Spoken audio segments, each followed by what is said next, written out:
पर स्वागत है आप सभी का एक बार फिर से आपके अपने चैनल पर। मैं Narendra Kumar, faculty of wisdom academy अरनो से। और आज आपके लिए वीडियो का सेकंड पार्ट है +2 क्लास के लिए। हमने कल लेसन जो स्टार्ट किया था problem of excess and deficit demand, और उसी चैप्टर को आज हम आगे लेके चलते हैं। और इसके अंदर मैंने आपको कल एक टॉपिक करवाया था जिसका नाम था under employment equilibrium. Under employment equilibrium. तो आज इस वीडियो के अंदर हम सेकंड पार्ट इसका करेंगे कि इक्विलिब्रियम की आपको दो कंडीशन हमने कल बताई थी कि एक तो आपकी AD और AS इक्वल होना चाहिए और एक आपका S और I एक दूसरे के इक्वल होना चाहिए। तो इन दोनों में से कोई भी कंडीशन अगर अप्लाई होती है तो उसी को आप क्या बोलते हो, इक्विलिब्रियम, यानी कि इकोनॉमी इसके अंदर स्टेबिलिटी में रहती है। इसके बाद जो हम आज सेकंड पार्ट इक्विलिब्रियम का करेंगे वो है आपका फुल एम्प्लॉयमेंट इक्विलिब्रियम। तो फुल एम्प्लॉयमेंट इक्विलिब्रियम का बेसिक मतलब ये होता है कि जितनी भी आपके पास प्रोडक्शन की कैपेसिटी है आपने उतने ही आपके रिसोर्सेज को पूरी तरीके से यूज़ कर लिया है और आपके पास किसी भी प्रकार की कोई एक्सेस कैपेसिटी नहीं है कि कल को अगर एग्रीगेट डिमांड बढ़ भी जाती है लोगों की तो आप उसके अंदर प्रोडक्शन को इंक्रीज़ नहीं कर सकते। तो इसी को हम एक एग्जांपल के साथ लेते हैं। सपोज़ करो कि आपके पास जितने भी कंट्री के अंदर रिसोर्सेज हैं, आप उन रिसोर्सेज से $100 बिलियन के इक्वल सिर्फ प्रोडक्शन कर सकते हैं। आप इससे ज़्यादा मान लीजिए प्रोडक्शन नहीं कर पाते, तो ये आपकी होगी प्रोडक्शन की कैपेसिटी। अब एग्रीगेट डिमांड है जो आपकी कंट्री के अंदर, सपोज़ करो वो भी $100 बिलियन के इक्वल ही है। जितनी आपकी कैपेसिटी है उतनी ही आपके लोगों की एग्रीगेट डिमांड है। तो अगर आपने इकोनॉमी को इक्विलिब्रियम में रखना है तो आपको एग्रीगेट डिमांड और जो एग्रीगेट सप्लाई है इसको एक दूसरे के इक्वल रखना होगा। सो इक्विलिब्रियम लेने के लिए हमने यहाँ पे एग्रीगेट सप्लाई भी है जो वो $100 बिलियन के इक्वल रख दी। अब यहाँ से आपकी एग्रीगेट डिमांड और जो सप्लाई है दोनों एक दूसरे के इक्वल आ गए। तो ये पॉइंट तो हमारा क्लियर हो गया कि यहाँ से हमने इकोनॉमी को इक्विलिब्रियम में एस्टेब्लिश कर लिया। लेकिन यहाँ पे एक बात ध्यान रखें कि यहाँ पे हमारी कैपेसिटी 100 की है और जितनी कैपेसिटी है उतनी ही हमने गुड्स एंड सर्विस का मार्केट के अंदर फ्लो कर दिया। तो आपको यहाँ से कंक्लूज़न क्या निकलेगा? आपका पहला कंक्लूज़न तो ये निकलेगा कि इसके अंदर आपकी जितनी कैपेसिटी थी आपने उतना ही उसको यूज़ कर लिया, जिससे क्या होगा कि अब आपके पास नो एक्सेस कैपेसिटी, कि आपके पास अब और कैपेसिटी नहीं है कि अगर कल को कंट्री के अंदर एग्रीगेट डिमांड बढ़ती है तो आपकी कैपेसिटी नहीं है कि आप उस डिमांड को पूरा कर पाओगे और उसके अकॉर्डिंग सप्लाई है जो उसको इंक्रीज़ कर पाओगे। और दूसरा कंक्लूज़न ये निकला कि आपके जो रिसोर्स हैं, आपके पास 100 बिलियन के रिसोर्स थे और आपने 100 बिलियन के रिसोर्सेज का यूज़ कर लिया। तो इट मीन्स आपके रिसोर्स हैं जो वो क्या हो चुके हैं, फुली यूटिलाइज्ड, कि जितने आपके पास रिसोर्स थे आपने वो सारे के सारे ही क्या कर लिए, यूज़ कर लिए हैं और आपके पास अब किसी भी प्रकार की एक्सेस कैपेसिटी है जो वो नहीं बची। और इसी कंडीशन को हम बोलते हैं फुल एम्प्लॉयमेंट इक्विलिब्रियम। तो बेसिक अब आप बात समझे तो सिर्फ ये है कि फुल एम्प्लॉयमेंट इक्विलिब्रियम का मतलब कि एग्रीगेट डिमांड और सप्लाई एक दूसरे के इक्वल है और जितनी आपकी प्रोडक्शन की कैपेसिटी है आपने उतना ही जो सप्लाई है वो गुड्स एंड सर्विस की वो कर ली है। आपके पास कोई भी एक्सेस कैपेसिटी नहीं है और आपके रिसोर्सेज फुल यूटिलाइज हो चुके हैं। इस कंडीशन को हम बोलते हैं फुल एम्प्लॉयमेंट इक्विलिब्रियम। अब बात कर लेते हैं हम इसके डायग्राम की कि इसका डायग्राम है जो वो कैसे बनेगा। ये आपका सपोज करो ये y एक्सिस है और ये वाला आपका x एक्सिस है, x axis and here is the y axis.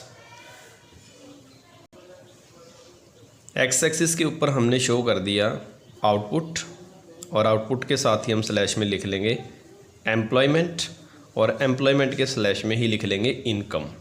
तो ये तीनों सेम रेशियो में इंक्रीज़ हो गए। जैसे कि मैंने कल की जो वीडियो थी उसके अंदर मैंने ये बताया था कि ये तीनों सेम रेशियो में क्यों बढ़ते हैं, क्योंकि केन्स के अकॉर्डिंग आउटपुट, एम्प्लॉयमेंट और इनकम इसलिए सेम रेशियो में बढ़ते हैं क्योंकि आपकी शॉर्ट टर्म पीरियड के अंदर जो टेक्नोलॉजी है वो कांस्टेंट रहती है। अब यहाँ से हमने कर्व बनाई, ये हमारी कर्व होगी एग्रीगेट सप्लाई की। आपने सप्लाई की कर्व है जो वो 0 से स्टार्ट करनी है, क्योंकि आपको पता है कि जब इनकम 0 होगी तो आप सप्लाई भी मार्केट के अंदर 0 ही करोगे। और यहाँ पे मैं लिख दूंगा aggregate demand and aggregate supply. अब इसके बाद हमने कर्व बनानी है एग्रीगेट डिमांड की। अब इस केस में मैंने जहाँ से एक थोड़ा चेंजेस किया कि आपकी जो सप्लाई है उसको यहाँ तक बढ़ाया, मतलब इसके आगे आप सप्लाई नहीं बढ़ा सकते क्योंकि आपके रिसोर्स क्या हो चुके हैं, पूरे यूज़ हो चुके हैं। तो इस सप्लाई के अकॉर्डिंग आप इससे ज़्यादा प्रोडक्शन नहीं कर सकते क्योंकि आपके वहाँ तक रिसोर्सेज हैं जो वो पूरे यूटिलाइज हो चुके हैं। तो हमने यहाँ पे जाके सप्लाई कांस्टेंट कर दी। इसका मतलब आपकी प्रोडक्शन की जो कैपेसिटी है वो ओ से लेके क्यू तक है। तो यहाँ पे हम पहले लिख लेंगे कि हमारी जो प्रोडक्शन की कैपेसिटी है वो हमारी किसके इक्वल है, ओ क्यू के इक्वल है। अब यहाँ से हम बनाएंगे डिमांड शेड्यूल। अब जितनी आपकी प्रोडक्शन कैपेसिटी है उतनी ही हम इसके अंदर क्या रखेंगे, डिमांड।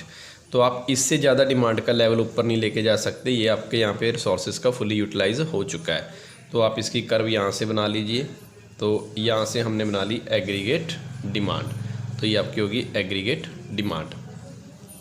अब एग्रीगेट डिमांड और एग्रीगेट सप्लाई दोनों इस पॉइंट पे इंटरसेक्ट हो रही हैं, तो ये आपका हो गया इक्विलिब्रियम पॉइंट। यहाँ पे आपकी डिमांड और सप्लाई इक्वल है।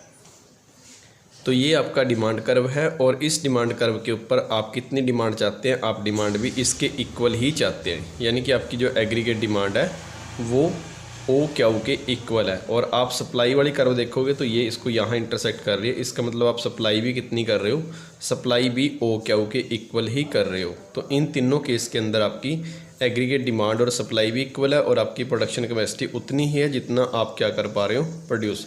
तो इस केस में आप ओ क्यू से आगे सप्लाई को इंक्रीज़ नहीं कर सकते।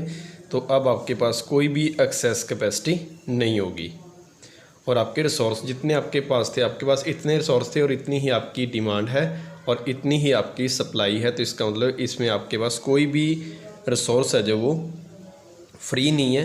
तो आपने रिसोर्सेज का क्या कर लिया, फुली यूटिलाइज ऑफ रिसोर्सेज। तो इस प्रकार से आप इसका जो डायग्राम है वो बनाएंगे। तो आप इसके अंदर अब दोनों टॉपिक आपके क्लियर हो गए, अंडर एम्प्लॉयमेंट इक्विलिब्रियम और दूसरा आपका फुल एम्प्लॉयमेंट इक्विलिब्रियम।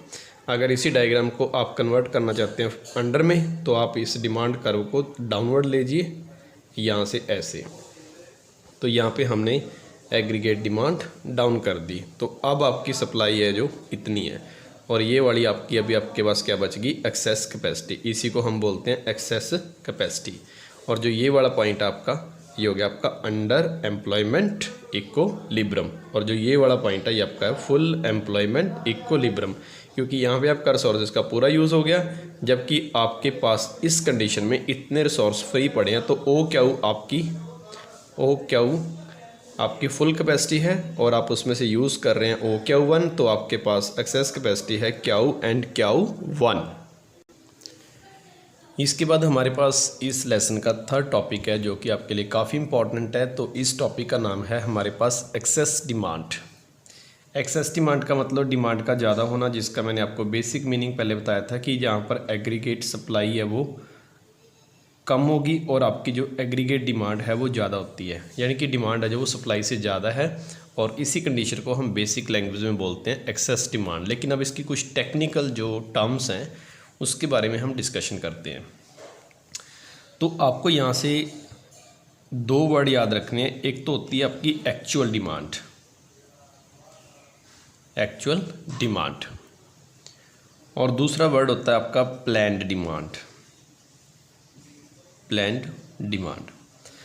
अब एग्रीगेट डिमांड के बारे में जब हमने 7th चैप्टर में ये बात पढ़ी थी कि जो एग्रीगेट डिमांड होती है वो लोग क्या करते हैं, प्लान्ड करते हैं। यानी कि जितनी भी गुड्स एंड सर्विस एक साल के अंदर कोई भी हाउस होल्ड है जो वो परचेज़ करने की इच्छा रखता है, सिर्फ उसकी डिज़ायर होती है, वो एक्चुअल नहीं होती, तो उसको हम बोलते थे प्लान्ड डिमांड। एक्चुअल का मतलब होता है कि वो एक्चुअल में कितना खर्चा बीच में जाके वो बढ़ भी सकता है और वो आपका खर्चा कम भी हो सकता है। ये आपकी प्लानिंग होती है और ये वो होती है जो हम एक्चुअल में खर्चा करते हैं। क्योंकि मिडल में जाके आपको पता है कि अकाउंटिंग ईयर के अंदर खर्चे बढ़ भी सकते हैं, कम भी हो सकते हैं, लेकिन जो हमने प्लानिंग की हुई है उसको हम प्लान डिमांड बोलेंगे। जो हम एक्चुअल में करेंगे खर्चे उसको हम बोलेंगे एक्चुअल डिमांड। जैसे कि आपने एक वर्ड पढ़ा होगा एक्स एंटे और एक होता है आपका एक्स पोस्ट। एक्स एंटे का मतलब होता है जो आपने प्लानिंग कर रखी है कि हम आने वाले एक अकाउंटिंग ईयर के अंदर कितना पैसा खर्च करेंगे, और एक्स पोस्ट का मतलब होता है कि आप एक्चुअल में कितना करते हो। मतलब आपकी ये एक्यूरेट कैलकुलेशन है, ये सिर्फ आपकी डिज़ायर है। तो इन दोनों के बीच में यही डिफरेंस होता है। एक्स एंटे का मतलब होता है जो प्लानिंग कर रखा है आपने कि मैंने इस साल 5 लाख रुपए अकाउंटिंग ईयर के अंदर डिफरेंट गुड्स एंड सर्विस के ऊपर खर्च करने हैं। और एक्स पोस्ट का मतलब होता है कि अकाउंटिंग ईयर ख़त्म होने के बाद जो आपका एक्चुअल में खर्चा दिखाई दे रहा है कि हाँ हमारा इस साल इतना खर्चा हो चुका है। तो ये दोनों में बेसिक डिफरेंस होता है। अब बात आती है एक्सेस डिमांड की। अब एक्सेस डिमांड के अंदर क्या होता है कि जो प्रोड्यूसर होता है, प्रोड्यूसर का काम होता है एग्रीगेट सप्लाई करना, और जो हाउस होल्ड है उसका काम होता है एग्रीगेट डिमांड क्रिएट करना। तो जब प्रोड्यूसर की जो प्लानिंग है, प्रोड्यूसर ने सपोज करो कि इकॉनमी के अंदर फुल एम्प्लॉयमेंट देने के लिए या इक्विलिब्रियम को स्टैब्लिश करने के लिए प्लानिंग कर ली कि इस साल मैं 10 लाख रुपए की एग्रीगेट सप्लाई करूँगा मतलब 10 लाख रुपए की गुड्स या सर्विस को प्रोड्यूस करूँगा।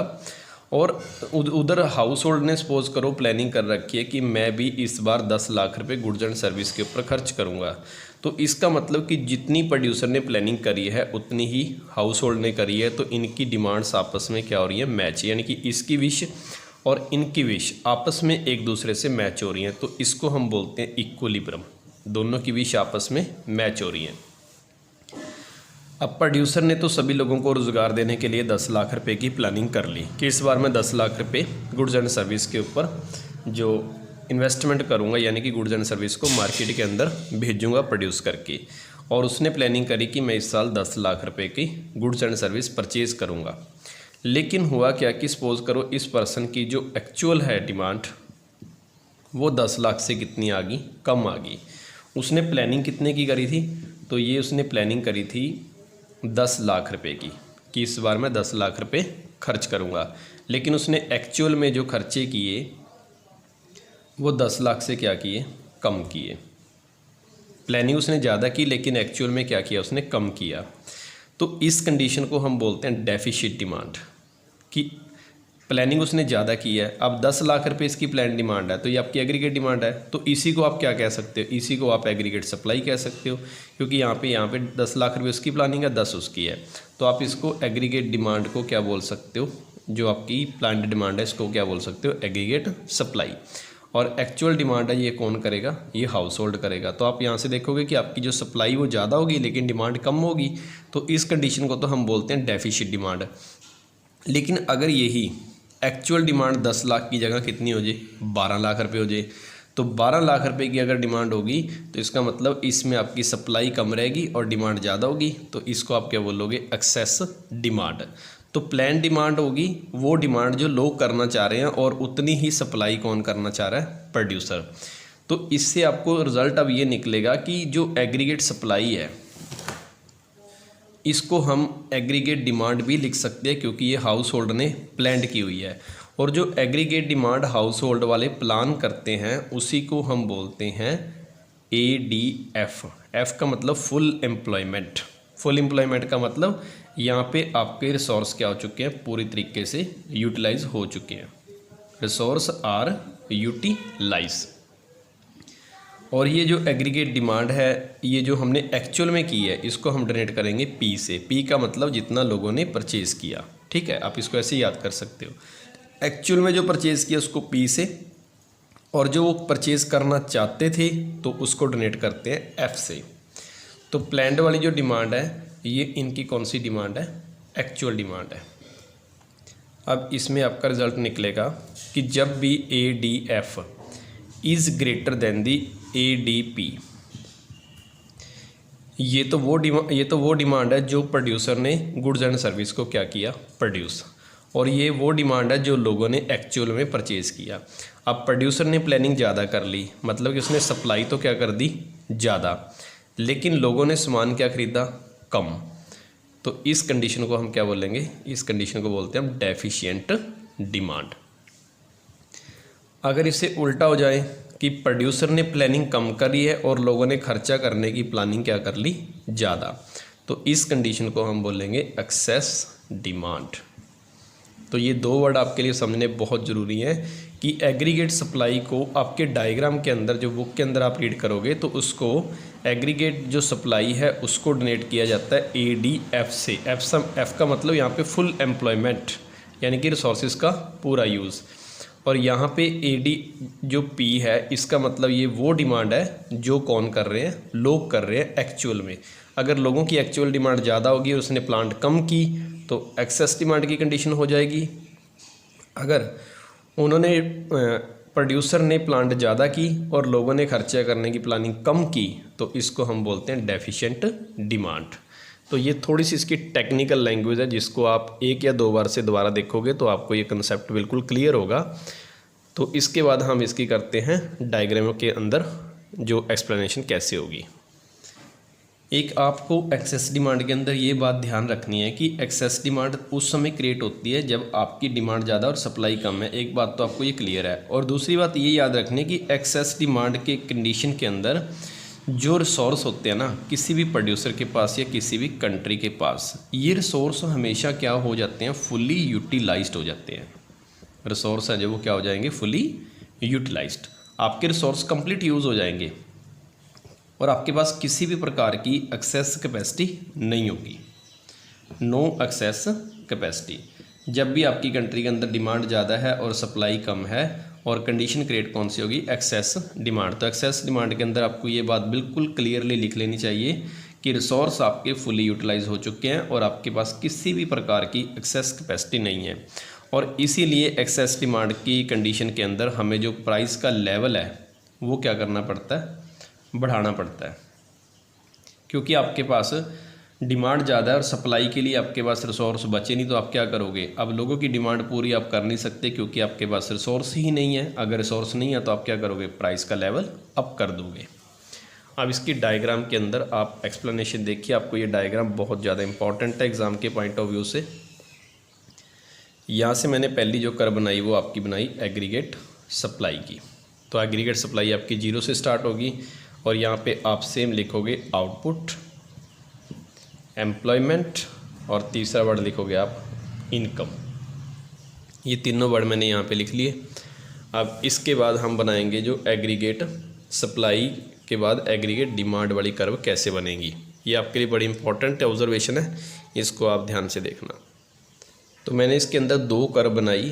पहली कर्व तो ये बना ली, इसको मैंने लिख दिया AD, और दूसरी कर्व फिर से बनाई और इसको भी क्या लिख दिया, AD। अब मैंने इसके अंदर दो एग्रीगेट डिमांड लिखी हैं। दो एग्रीगेट डिमांड का मतलब कि एक तो वो डिमांड जो प्रोड्यूसर ने क्रिएट करी है सप्लाई के अकॉर्डिंग, और एक वो डिमांड है जो लोगों ने एक्चुअल में डिमांड की है। एक बार फिर से मैं रिपीट कर देता हूँ, ये एग्रीगेट डिमांड में से एक डिमांड तो वो है जो प्रोड्यूसर ने क्रिएट करी है। प्रोड्यूसर कैसे क्रिएट करता है, जैसे ही एग्रीगेट सप्लाई होगी तो उससे एग्रीगेट डिमांड है वो क्रिएट होती है, क्योंकि जैसे ही सप्लाई करेगा लोगों को रोज़गार मिलेगा तो उससे लोगों की जेब में पैसा आ जाएगा और वो क्या करेंगे, डिमांड।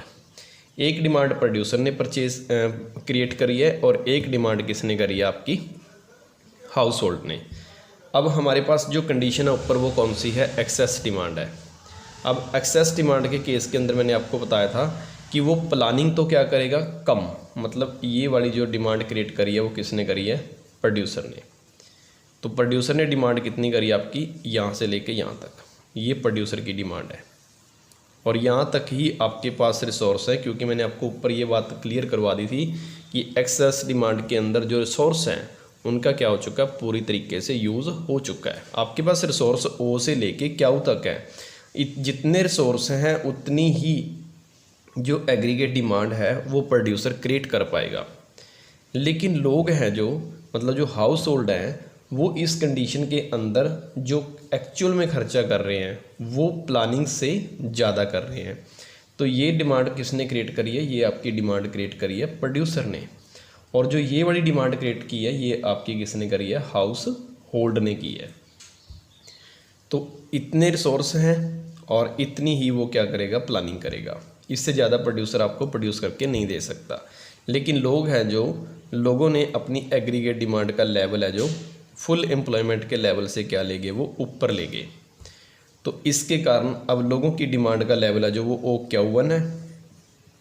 ये आपकी कौन सी डिमांड आ गई, ये आपकी एक्चुअल डिमांड आ गई। और जो एक्चुअल डिमांड करी है वो आपकी किसने करी है, हाउस होल्ड ने। और जो आपका ये पॉइंट O से लेके Q तक है ये आपकी कंट्री की, आप चाहते इसको ये कह लो कि प्रोडक्शन की कैपेसिटी है, या आप इसको ये कह लो कि आपकी जो प्रोड्यूसर की प्लानिंग है। प्रोड्यूसर ने प्लानिंग इसलिए इतनी करी है क्योंकि उसके पास रिसोर्स ही इतने हैं, लेकिन लोगों ने डिमांड उससे क्या कर ली, ज़्यादा। अब आपके पास सप्लाई कम रहेगी। ये जो प्रोड्यूसर की मैंने एब्सोल्यूट करी है, इसी को आप क्या बोलोगे, एग्रीगेट सप्लाई। और यहाँ से जो ये प्लानिंग करी है, ये हाउस होल्ड ने करी है, तो यहाँ पे सप्लाई की कर्व है जो आप देखोगे नीचे रहेगी, जबकि डिमांड वाली कर्व क्या होगी, ऊपर। इस ADF को ही हम एग्रीगेट सप्लाई कहेंगे। बस ये यहाँ से कंसेप्ट आपने क्लियर कर लेना। अगर आपको ये क्लियर हो गया तो आपको ये कंसेप्ट मुश्किल नहीं लगेगा कि जो ADF होती है ये आपकी एग्रीगेट सप्लाई होती है। इसके अंदर आपकी सप्लाई कम है जबकि उनकी डिमांड क्या है, ज़्यादा। तो इस गैप को, जो ये आपका दिख रहा है, यहाँ से ये ट्रायंगल दिख रहा है, ये वाला ट्रायंगल है जिसको मैंने शेड किया है, इसी केस को हम बोलते हैं एक्सेस डिमांड। इस केस को क्या बोलेंगे हम, एक्सेस डिमांड। और जो ये वाला गैप है, ये वाला जो गैप है यहाँ पे, ये प्रोड्यूसर की सप्लाई है और ये लोगों की डिमांड है। तो ये वाला जो गैप है, इसी गैप को हम इकोनॉमिक्स के अंदर बोलेंगे इन्फ्लेशनरी गैप। इन्फ्लेशनरी गैप, ये गैप आपका इन्फ्लेशनरी गैप है। तो ये थोड़ा कॉम्प्लिकेटेड टॉपिक आपको इसलिए लगा क्योंकि इसके अंदर आप ADP और ADF के अंदर थोड़ा कंफ्यूज होंगे। बस आपको बात ये ध्यान रखनी है कि ADF का मतलब aggregate demand at the full employment, ये आपकी एग्रीगेट सप्लाई है। जो एग्रीगेट सप्लाई कौन करेगा, प्रोड्यूसर। लेकिन लोग क्या कर रहे हैं, जितनी वो सप्लाई कर रहा है, मतलब जितनी वो इनकम जनरेट करके दे रहा है लोगों को, उससे लोग ज़्यादा खर्चा कर रहे हैं और इसी के कारण कंट्री के अंदर क्या कंडीशन क्रिएट होगी, एक्सेस डिमांड। तो आपको ये वाला जो पार्ट है इसको शेड कर देना है और यही आपकी क्या बनेगी, एग्रीगेट जो डिमांड के अंदर एक्सेस डिमांड, इसको हम एक्सेस डिमांड बोलते हैं। और जो ये वाला गैप है, इसको आप गैप को बोलोगे इन्फ्लेशनरी गैप। तो मैं आपको अब इसका कंक्लूजन देख देता हूँ कि एक्सेस डिमांड कब होएगी। तो आप लिखोगे excess demand when the aggregate demand plant is greater than the aggregate demand full. Aggregate demand full का मतलब ये किसने सप्लाई करी है आपकी, ये प्रोड्यूसर ने करी है। और जो आपकी ये वाली है, ये किसने करी है, हाउस होल्ड ने। तो प्रोड्यूसर वाली को, इसको हम लिखेंगे AS और इसको लिखेंगे AD। बस यहाँ से मैंने एग्रीगेट सप्लाई को एक नया नाम दे दिया, aggregate demand full employment level, और ये एग्रीगेट डिमांड प्लान्ड, ये आपकी हाउस होल्ड की है और ये वाली आपकी प्रोड्यूसर की है। तो आपको यहाँ से देखोगे डिमांड ज़्यादा है और सप्लाई कम है, और इसी को हम क्या बोलते हैं, एक्सेस डिमांड। तो ये आपका टॉपिक था अभी एक्सेस डिमांड का। अब इसकी कॉजेज़ क्या हैं, उसके कारण क्या हैं, और उसके साथ एक आपका टॉपिक आएगा कि इसके साथ कंसिक्वेंस क्या होंगे, उसके रिज़ल्ट क्या होंगे। तो ये आपको मैं नेक्स्ट वीडियो के अंदर क्लियर करवा दूंगा। तो तब तक के लिए आप इस डायग्राम को बहुत ब्रीफली ध्यान से पढ़िए, क्योंकि आपको ये टॉपिक है जो श्योर है कि ये क्वेश्चन 1 या 2 क्वेश्चन इस चैप्टर में से आपको आने ही आने हैं, और ज़्यादा जो डिमांड होगी वो इसी क्वेश्चन की ज़्यादा हो सकती है। एक्सेस डिमांड का डायग्राम आपको आ सकता है, या आपको डेफिसिट डिमांड का डायग्राम आ सकता है। आपको अगर ये कंसेप्ट में अभी भी डाउट है, तो आपको ये डाउट जो नेक्स्ट टाइम हम डेफिसिट डिमांड का टॉपिक करेंगे उसमें ये डाउट बिल्कुल क्लियर हो जाएगा। तब तक के लिए आप इस वीडियो को 1 बार या 2 बार देखें। मानते हैं कि थोड़ा सा टॉपिक ये कन्फ्यूजिंग है, लेकिन मेरी उम्मीद आपको यही रहेगी कि शायद आपको ये टॉपिक क्लियर हो गया होगा। तो तब तक के लिए आप नेक्स्ट वीडियो का वेट करें। जल्दी ही मैं आपको 3rd वीडियो है जिस पार्ट वीडियो की, तो आपको मैं भेज दूँगा। Thank for watching.